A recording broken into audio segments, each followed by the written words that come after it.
그래서 오늘 처리하겠다라고 하는 또 의지가 있었기 때문에 오늘 저희들이 이제 받아들였고 오늘 19일 날 세 가지 법안에 대해서 처리할 입장입니다.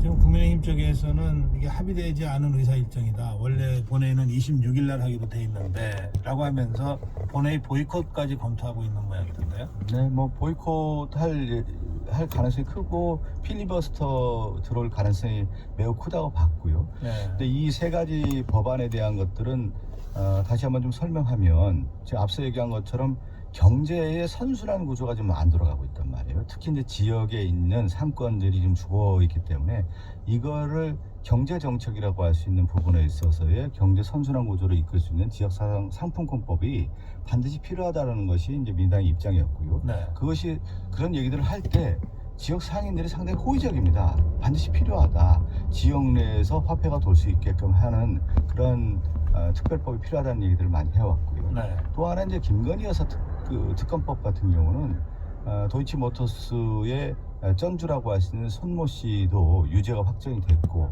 또 김건희 여사와 관련된 의혹들이 실질적으로 재판 과정에서 그게 확인되는 것이 드러났기 때문에 김건희 특검법은 반드시 필요하다라고 하는 것이 저희 민주당의 일관된 입장이었고요.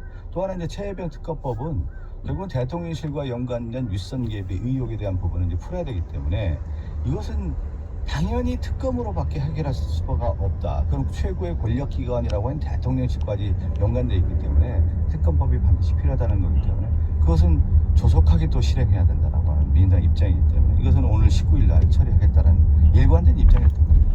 네, 알겠습니다. 이제 설명하신 그 도이치모터스의 그 전주 손모 씨 네. 1심에서는 무죄, 2심에서 유죄, 그리고 이제 대법원이 남아있죠. 남아있기 때문에 이제 확정은 아직 아닌데 어쨌든 2심 유죄가 났기 때문에 김건희 여사에 대한 그 혐의가 어떤 형태로든 밝혀져야 된다 이런 주장이시죠. 도이치모터스 주가 조작뿐만 아니라 김건희 여사와 관련된 여러 의혹들이 많이 있지 않습니까? 그것은 역대 대통령도 가족과 관련된 비리 의혹이 있다고 하면 그 특검이 됐을 때 김대중 대통령도 그렇고 김영삼 대통령도 그렇고 이명박 대통령도 관련된 자신들의 어떤 가족들의 비리 의혹이 있다고 하면 그래서 특검을 받지 않았습니까? 그렇다고 하면은 저는 윤석열 대통령이 또 검찰 출신이고 가족과 관련된 비리 의혹이 있다고 하면 이거는 정정당당하다고 하면 그 특검을 통해서 밝혀지는 게 맞지 않겠습니까? 피해갈 수 있는 문제가 아니라고 봅니다. 이 특검법을 더불어민주당과 야권이 네네. 그 처리를 하면 처리가 될 것 같은데요. 네네. 의석수가 워낙 차이가 나니까. 필버가 되면 이제 저희가 이제 180명으로 하루마다 이제 끊어야 되기 때문에 네. 그러면 오늘 19일이니까요. 20, 20일, 22일까지 세 가지 법안이 된다고 하면 일요일까지 진행될 가능성이 큽니다. 네. 그 경우에 이제 이거는 특히 김건희 여사 특검법은 대통령 가족과 관계된 거니까 이것은 윤석열 대통령이 제2요구권을 행사하면 안 된다 이런 취지의 말씀 조금 전에 하셨는데 네네. 근데 실제로는 어떻게 예상하십니까? 거부권 행사할 가능성이 크다고 보고요. 거부권 행사한다고 하면 뭐 9월 말이나 이때쯤 거부권 행사하지 않겠습니까? 네.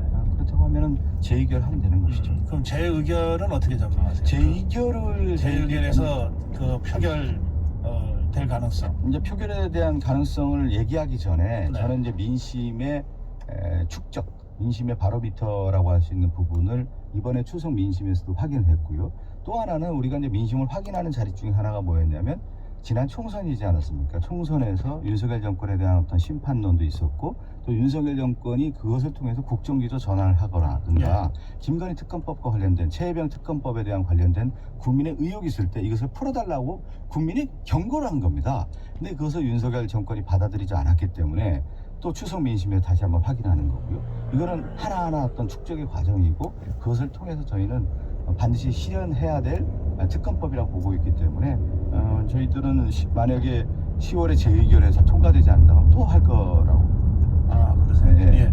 그 과정에서 또 민심의 11월이든 분노는 점점 쌓여져 갈 것이다. 민심의 분노라기보다 민심이 지금 확인되고 있지 않습니까? 김건희 특검법 하라는 거 아니에요? 거의 국민의 한 70% 가까이 온 국민들이 김건희 특검법 해야 된다라고 지금 명령을 내리고 있는데 그래서 어떻게 대통령이 거부할 수 있겠습니까? 그 지역 사령 화폐법이요. 그거는 지금 25만 원 지원법하고 어떤 관계입니까? 25만 원은 이제 전 국민으로 이제 지원하느냐의 문제, 네. 또 하나는 이제 선별적 지원에 대한 문제, 이런 쟁점들이 있는데 네. 25만 원 지원법 같은 경우는 전 국민으로 하자라고 하는 것이 민주당의 입장이었는데 네. 뭐 그것이 이제 국민의힘에서 그 선별적으로 지원을 하자라고 하면은 그 부분에 대해서 수용하겠다는 거고 아하. 지역사랑 상품권은 그야말로 지역 안에서 예를 들면 서울시역 저희 지역이 중구 아닙니까? 중구 안에서 지역사랑 상품권을 발행하면 네. 그 안에서만 쓸 수 있는 거기 때문에 네. 약간 다른 문제입니다. 네, 그 25만 원 그 지원법을 지역 화폐를 형식으로 국민들에게 드리자 이 주장을 그동안 해왔잖아요. 그렇죠. 그러면 그런 점에서는 이게 연동이 된다고 봐요. 연동이 되는 문제고 같은 어떤 네. 일맥상 같은 흐름이라고 볼 수가 있는 것이죠. 예, 알겠습니다. 그러니까 지역 민생회복 지원금 25만 원과 관련된 부분에 대해서 또 거부권을 행사하니까 네. 그렇다고 하면 이것을 지역에 특화된 지역사랑